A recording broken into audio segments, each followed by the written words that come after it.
Hey there! There's an elephant in this room that's bigger than the one concerning my bald head. We will get to both because it is all related to the fact that I have lymphocytic colitis.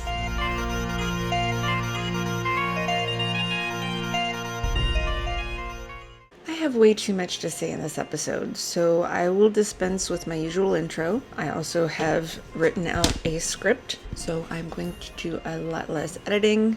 Hopefully you won't get too many ums and so's and all that stupid stuff that I can't help myself from saying. Editing Shay here already. I also had to record all of this on my hubby's computer because mine, which is back here on my terribly messy table, is about 8 years old, and I had already recorded an entire show that I lost because it's biting the dust.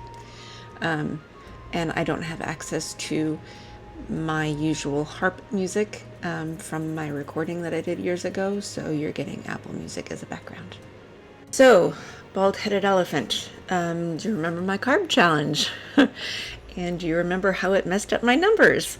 Well, if you don't know about that, just go see my last 2 episodes. I'll link them up here. Or maybe it's up here. I think it's up here. But yeah, that's what this is all about. Since the carb challenge, 2 other major side effects happened. First was the hair loss, but then also I had to have unexpectedly a hysteroscopy because I had really intense bleeding for over a month. I actually started becoming anemic because of it. So yeah, for me, plants are bad. Except for that little bit of coffee my body for some reason lets me have. At least there's that. And hopefully the price doesn't go up too much. As for my hair, I fought with extensions and clip-ons until I got so frustrated I just shaved it off. I got wigs. I'm actually finding the bald look rather freeing, and I will probably keep the bald look up until next fall. So there's so much more to say on the lunacy of our nutritional guidelines and my hair loss. But I don't really have time for it in this episode. If you guys really want to know about it, I may make a dedicated episode, but let's move on to the bigger elephant that is really pulling out the mama bear in me. So this elephant is unfortunately the fact that I have basically stopped listening to all the experts that I have promoted in the past on this show. There's one that I still listen to, hesitantly, put out a new episode today that I will link down below because I respect them for it. But the reason I've stopped listening to these people, these other doctors, not that I disagree with their nutritional advice, but because of their misplaced hope in, let's call him the brainworm man. That's right, guys. I have to get political. I hate getting political. But because my son is on the spectrum, I cannot let anyone think that I endorse the insanity that's inherent in this current administration. I'm going to read off my script for this next part because I don't want to get it wrong.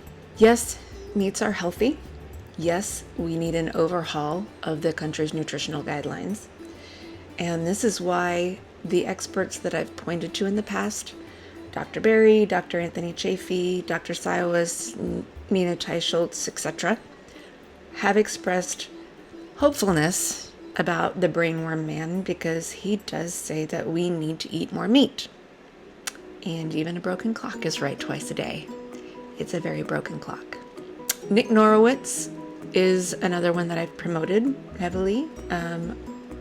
I still have watched him occasionally. This morning he put out a very good episode about the politics of nutrition. I will say that I don't agree with absolutely everything he says in general. I respect his intentions. I feel like he's coming from a place of humility where a lot of other people just aren't. It's possible I've missed them walking back their support of the brainworm man, especially after the autism comments, but it wasn't obvious to me. It didn't come across my feed, and I don't have the time to dig through all of that. So if I'm wrong, point it out, then I'm wrong, and I'll be happy to watch it. So yeah, it's the attitude that Brainworm Man has taken about autism and vaccines that has just ruffled my feathers. So why am I talking about autism when my diagnosis is lymphocytic colitis? Well, to help me explain that, we are going to have a little interview with my son Charles. Hi. So everyone, this is my son Charlie. All right. Charlie, how old are you? I'm 15. Okay. Did I force, bribe, or even pay you for this interview? Nope. All done by my own will. You were excited to do this interview too, weren't you? Yeah. So, what are your diagnoses? So I have autism, ADHD, and a Chiari malformation. So like part of my brain was like in my spinal column, right? Mm-hmm. So when he was 4, I saw that he wasn't sleeping, he was sleeping, but he wasn't breathing properly when he slept. And it was, and they called it internal sleep apnea. The signal from his brain wasn't getting to his lungs at night to sleep. Yeah. So he was a very restless sleeper. Do you remember tossing your head a lot? Yeah, I definitely remember that. Whenever I would sleep, I would always rock my head back and forth. I don't know why I really did that. I just remember it was a way to actually calm me down, I think. Okay. A way to help me sleep in a way. But it would, I think maybe it was it tired me out so that I would be able to actually sleep more while I was tired. I don't know. So there's a thing in strange autism called stimming, and I think that's what you were doing, is you were stimming. Yeah, probably. In order to fall asleep. I don't know why I was doing it. You did it all the time. Okay. So, do you take any medications? I do take a medication for sleeping because I still do have a hard time sleeping. But I used to take the Ritalin, which helped with my ADHD, but I don't need that anymore.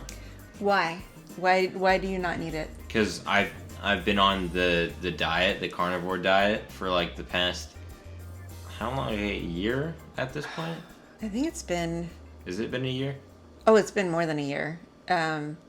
Because you started on the keto diet first. Yeah, I started on the keto diet, then I changed to carnivore.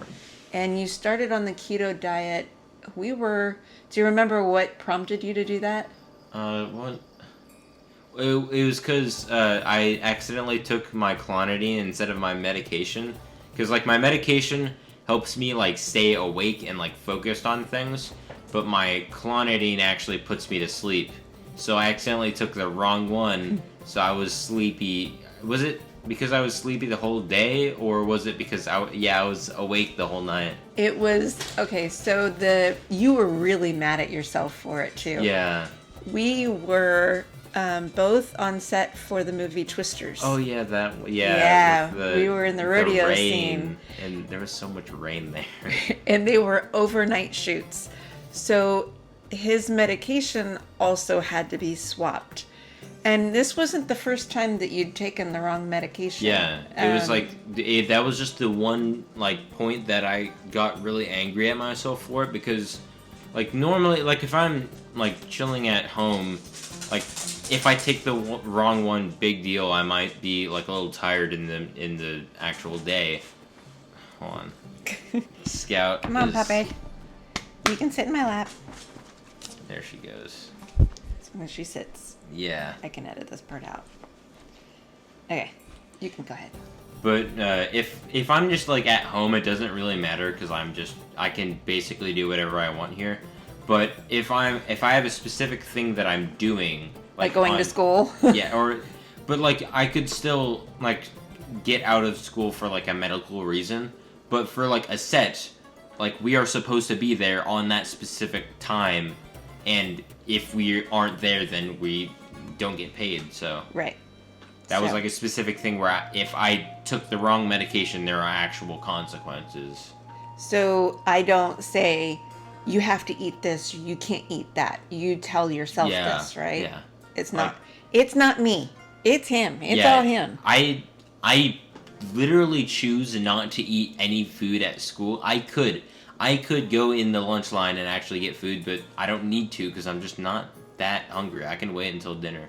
So the food, if you do eat non-carnivore food, does it upset your digestion? Yeah, one time when I was at summer camp for like a whole week, during, I think it was last summer, basically I was kind of forced to eat like not school cafeteria type of lunch, like basically like school cafeteria lunch, but it definitely wasn't. It was a lot better than what my school serves, because my school's cafeteria food is not good.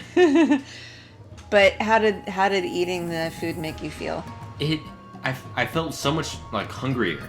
Like at first I definitely felt like I could taste every single gram of carb in each thing that I took a bite out of. But also I felt like I got hungry a lot faster than I usually do. But you didn't have any pain or anything like that? Not really, but like I didn't feel. You didn't feel satisfied? Yeah, I didn't feel satisfied at all. Okay. From any of the food that I ate during that whole camp out. So how does a carnivore diet help you with your body? Like what is the benefit for you? Mainly just I feel like I'm able to focus more on just anything I'm focusing on, because normally, you know, pretty much everyone has that one time in the day where they're like, I must eat now. I'm focusing on I must eat food, otherwise I will die. And I just don't get that. So do you think, I know that helps with your ADHD and that's why you got off your Ritalin, right? Yeah.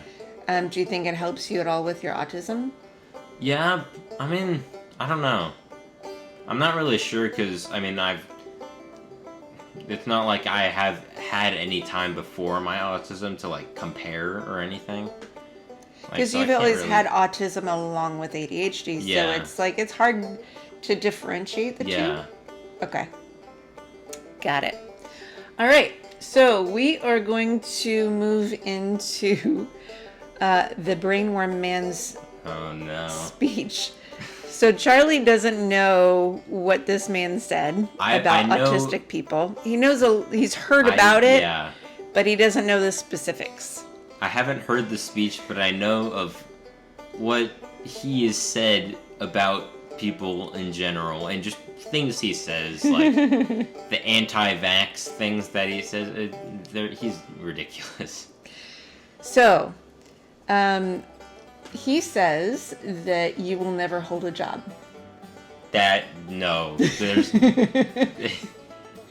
no reason. I mean, if things go wrong, I might not have a job for a little bit, but you can't say I will never hold a job just because I'm a little bit socially awkward. That's not something that it doesn't compute in my brain. He says that you will never pay taxes. No, I mean, unless the government gives me like a get out of taxes free card, then I'm not. No. But I'm gonna pay taxes. So just you like buy things, right? Person. You buy things, so you pay sales taxes all the time. You already pay taxes of some kind. Like it's not like I'm exempt from paying taxes at all. Yeah. I'm just a normal person. Have you ever played baseball? I have, but like it was So I'm not really a sporty person, but I have definitely played baseball when I was like, how old was I when I played? It was before we moved to Colorado, so you were like 6 or 7. Yeah, I was pretty young, and it's not like I don't play any sports now just because I can't, like because of my autism. It's just because I don't want to. I don't like sports. So, in this section of the video, you'll notice I will be inserting a bunch of pictures of Charlie's different activities. He did play baseball, and I know I have a picture of him playing baseball. I can't find it anywhere, but I know I got a picture of it. But he was very good at karate. Definitely. He actually did taekwondo. You did taekwondo when you were really little. Yeah, and then I did karate in Colorado. Karate in Colorado. Wait, we moved away from Colorado when I was like 10. Because it was the year we moved in the summer of 2020. Yeah. Like right in the middle of the pandemic. Yeah. How high of a belt did you get up to? Did I get to green? Or I don't remember. You got up to green, but you had just gotten the purple stripe.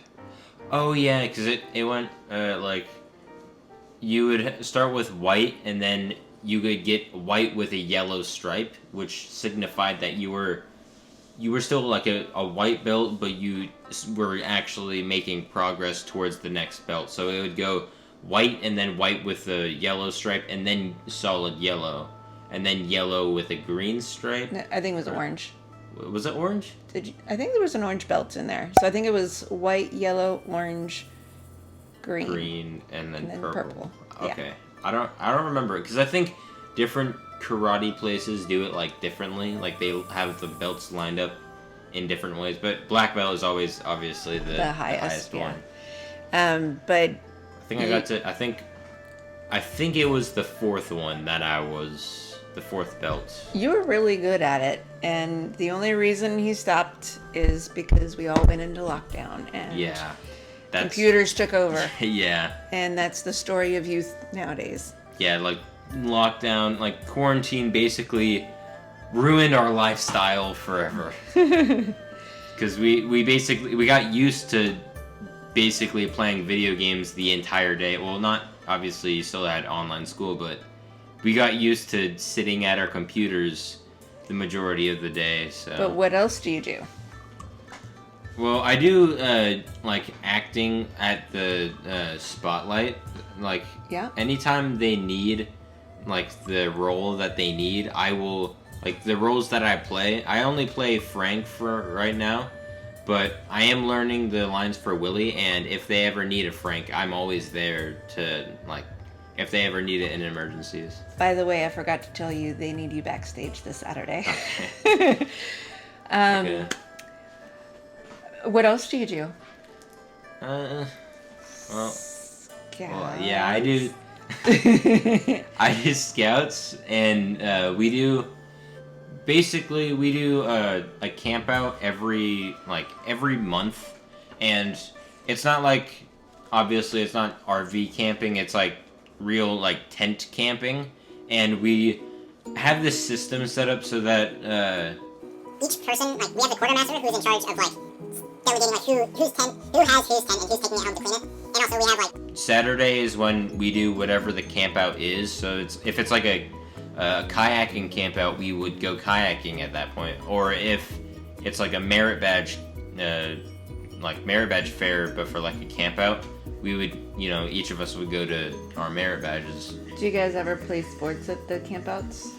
Yeah, like we have like a few frisbees in the trailer, but I think we have a few footballs too, but we don't play like sports, but like But you guys are pretty active. Yeah, we're active. All right. So the next question: have you ever written a poem? Not really, no. Do you think you could write a poem? I mean, I don't know. I feel like I could if I really spent like a lot of time just thinking about what to write. But like I I don't know. I don't like English that much. It's my least favorite subject, even though I'm her son. So the reason his name is Charles is because I named him for Dickens. My degree was in English literature. I named his older brother William for Shakespeare and him after Dickens. Now, your autism, specifically for you, affects your ability to process words effectively. Yeah. Basically saying reading Shakespeare was like the hardest part of English. Like, I don't want to do that ever again. You're gonna have to. Sorry, kid. He's always had trouble processing the written word. Like, I will always basically, I feel like a lot of other people have this, like, thing that happens when they read something, like, really fast. They actually, even if they read it out loud, they still read it, but then they, like, forget to, like, understand what they just read, and they have to, like, reread it.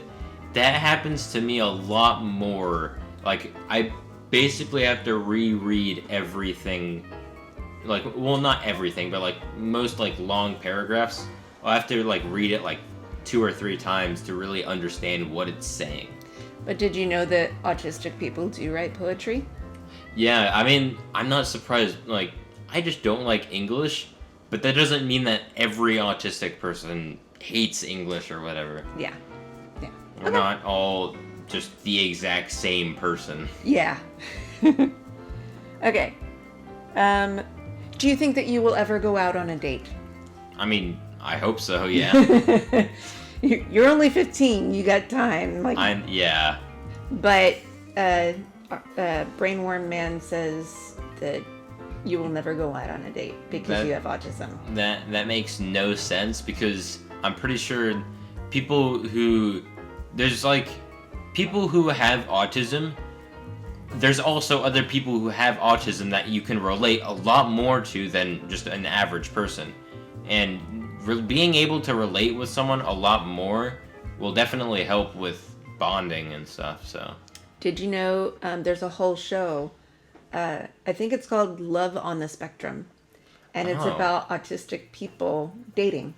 Oh, wow. We'll have to check that one out. Yeah. Wasn't there like a town in Greenland or something where, like, it's mainly most of the people that live there have autism? I don't know. And, like, people can socialize more with other people without, like... feeling stigmatized? Yeah. I'll have to check that out. I hadn't heard about that one. I don't know if it was in Greenland or... I don't know. It was somewhere. I'm not sure. Okay, so this is the last question, and the most important. Can you use the toilet unassisted? Wow, it's such a hard question to answer. Wait, can I? I don't know. He literally said that many autistic people will never use the toilet unassisted. Now, there are some autistic people that I took care of when I worked at high school. I worked in the special ed department. And yes, there are some autistic people that do need help using the bathroom. They are deep on the spectrum. Usually they are nonverbal, but even the nonverbal ones, yeah, they go to the bathroom just fine. But yeah, the mischaracterization. How do you feel about it? These questions I've asked you are all the things that the Brainworm Man says that autistic people are limited with. Like, the things. How does that make you feel? It's excruciatingly, like, annoying that a human being is saying those things when there's so many just real people that he's just blatantly counting off as babies, basically. And even if his argument is mainly, like, trying to go towards, like, non-verbal people, it's still it doesn't really make that much sense, because he's saying that, like, even non-verbals, they destroy families or whatever.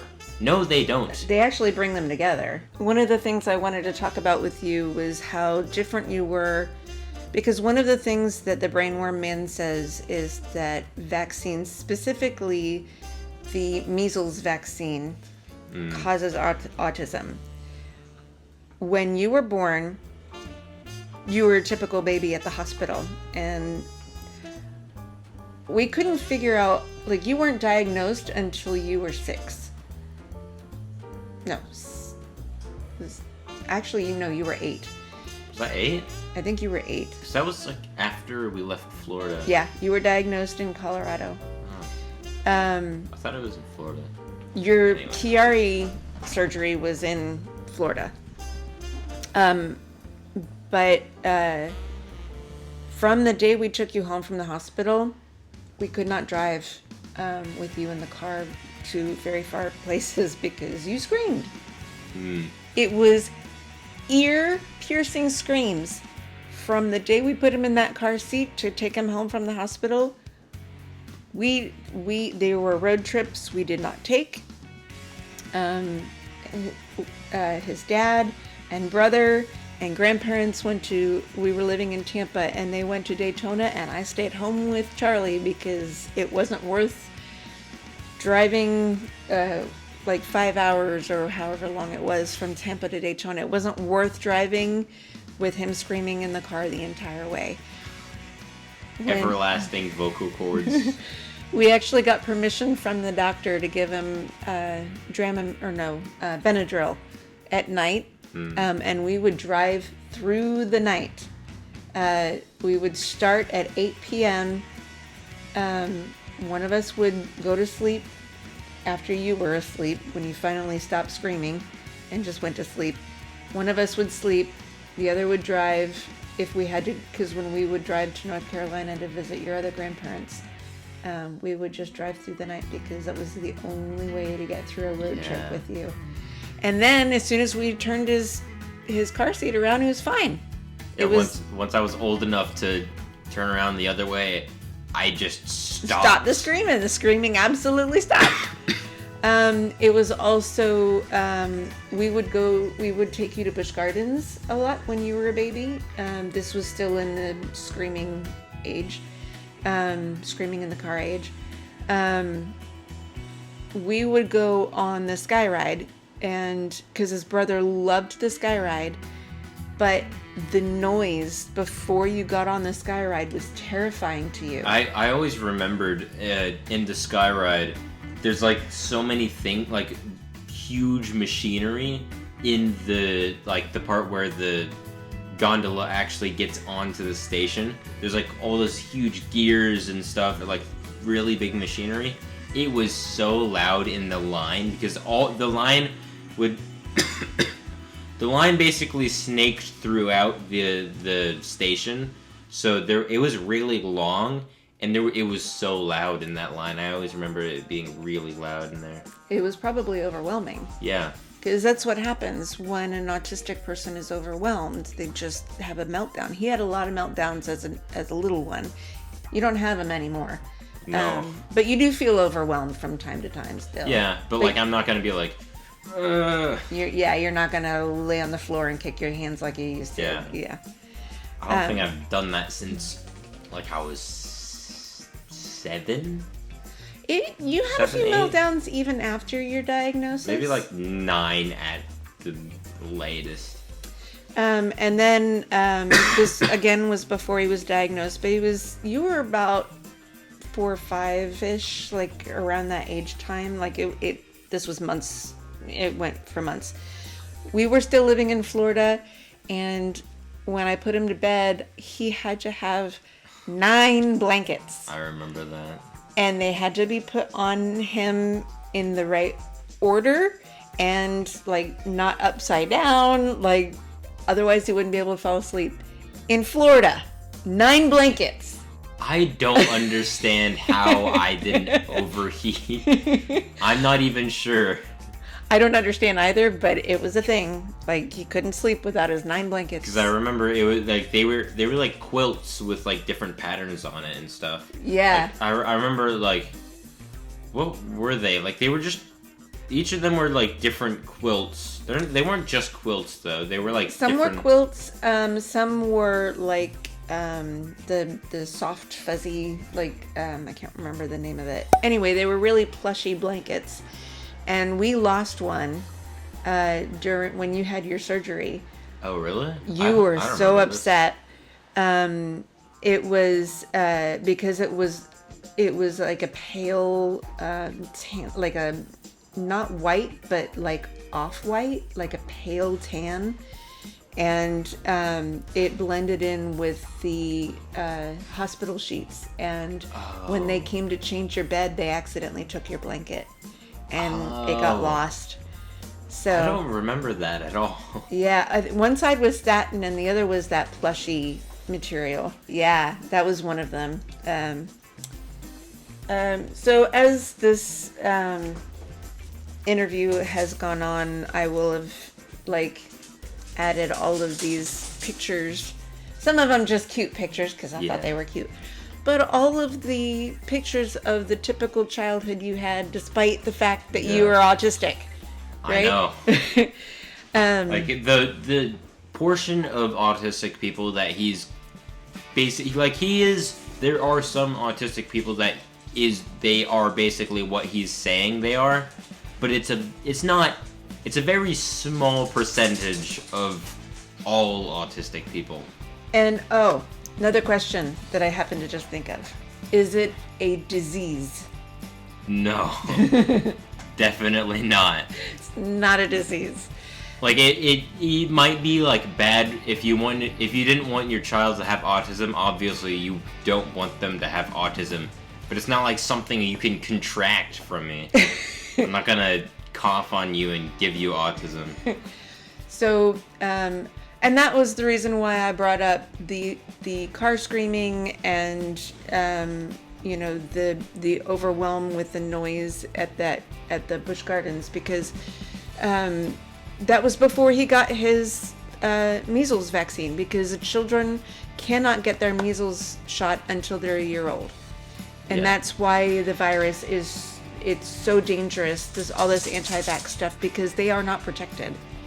Yeah. And it is just maddening that we are having an outbreak because of this misinformation of vaccines causing autism, because that's just not the case. In Charlie's case, I don't remember, did I say this part yet? Oh, I did, but you weren't here. I did it earlier. We have, so autism is also considered a neurodivergent trait. Do you know what neurodivergence is? I've heard of that term. It doesn't. I feel like I've heard of it. Autism is a big part of it, but there's all other ways of being neurodivergent. But it also just goes with like people who are have extra like they're overly sensitive. Like I happen to be an HSP, a highly sensitive person, and that's like that's a trait, like an eye color, like. You have green eyes. It's just one of your genes. It's one of my genes. I happen to be a highly sensitive person. Other people are highly sensitive and they can't stand certain fabrics on their skin. That's not me. But that's also a neurodivergence. Yeah. Your brother is neurotypical. Your dad is neurotypical. Yeah. And I'm the only different one. Well, and I'm also neurodivergent. Yeah. I suspect that I have autism, but when I was growing up, they never tested girls. Autism was always thought as a boy thing. So can you just not get tested when you're an adult? I can get tested if I want to. I just haven't looked into it. But autism also, when I was researching autism, when you were diagnosed, I discovered that autism presents differently in girls than boys. Girls are very good at masking, and it's really difficult to know when a girl has autism because they act the way that neurotypical people act, because it's called masking. We hide it much better. Than boys do. Basically, the only way I can really hide it from like people at school is just not talk. Just stayed silent, I guess. But you are not all that deep on the spectrum. Even when you got tested, like, you just met the requirements for autism. But that doesn't make it any less of a thing that we shouldn't, like, we still need to support your autistic traits. I feel like I'm a lot more, like, outgoing than a lot of the other students in, like, my classes. Like, I don't know if that's my autism or if it's something else, but I don't think I've ever heard any of my friends, like, directly address it, like, about anything to do with autism to me or not. Like, I don't think any of them, as far as I know, none of them actually know that I have autism, so. All right. Well, thank you for the interview, buddy. All right. Is there anything else you wanted to say? Not really. That's my it? final, yeah. Okay. All right. All right. Bye. Thank you. Bye. In December of 2019, I saw the reports coming out of Wuhan, and I knew that this was going to affect the world. And of course, I'm talking about the COVID virus. Before I think we even knew what it was called. Like, I don't think we had even named it COVID yet. And when I told my husband about it, he thought I was overreacting. Turns out it wasn't. It was probably understating it, to be honest. In 2015, I posted to Facebook my frustration about the Tangerine Palpatine winning the primaries. I posted it to Facebook saying I didn't vote for Hitler. I took down that post because a relative who I love very dearly was offended by it. Now they are rounding up people based on the color of their skin and essentially sending them to concentration camps. I think that's a very Hitler-like move. So when this administration suggested an autism registry, that just chilled my blood. I mean, it was just absolutely blood-curdling to me. I'm a writer, and if any of you guys in my audience are also writers, you probably know where my thoughts and scenarios went when I heard those words, especially in regards to my sweet little boy. The brainworm man is not a doctor. He is right about nutrition, but he's very wrong on vaccines.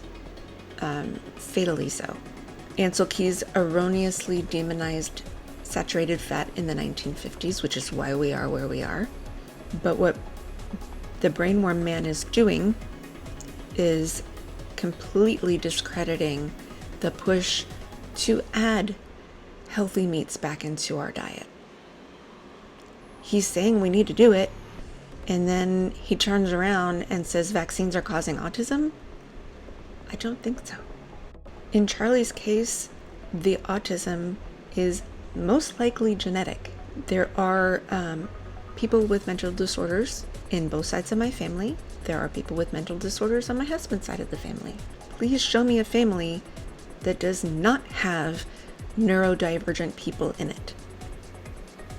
I'd like to see one. This last part I am also going to read from my script because I do not want to get it wrong. Autism is not a disease. In many ways, it can be a gift. People with autism see the world in ways most of the rest of us don't. My favorite example of an exemplary autistic person is Temple Grandin. She set the standards for the humane treatment of animals so that my food is safe for me to eat. Because basically, the more naturally raised and happier the animal, the least likely I am to have a trigger of my colitis flare. I have the autism of Temple Grandin to thank for that. Without her, I probably would not be able to have my job. I would not be able to hold a job. I would not be able to pay my taxes. I would not be able to live my life. Autism is a gift. I'm sorry if this episode comes off as a bit of a rant. And I'm sorry I had to get political, but I feel like I've been forced into it. There are a lot of carnivore groups that I have stopped going to online because there are a lot of MAGA people in those groups, and they are very loud. And yeah, you all know what I'm talking about. If I've offended you, I'm sorry. I'm not a MAGA person. I never have been. I used to be a Republican till I learned more about the party. So no, I am center, but I now lean left. There's actually a Facebook group now called the Carnivore Left, which is kind of funny because it sounds like the carnivore is now gone. But it's a much smaller group, a lot less propaganda. So hopefully that's it. Hopefully next time I'll just do a recipe video. If I have the time. This is peak wedding season. I barely had the time just to put this in today. I happen to have the day off today, and I'm like, hopefully I can get it edited quick. I'm working 31 hours over the next 3 days. So I don't know. We'll see how soon I can get this up. I hope my videos are helping. And I'm sorry I'm not able to do a lot of them. Ever since I went into remission, I got my life back. My earlier videos kind of said a lot of what I needed to say. I'm going to keep going every time there's something new to say. If there's something you guys have a question on, I'll try to get to it. I'm really terrible about getting to comments. I'm trying. I hope you're well. I hope everything helps. And I hope our country doesn't fall into the abyss. I love you all, and I'll see you next time.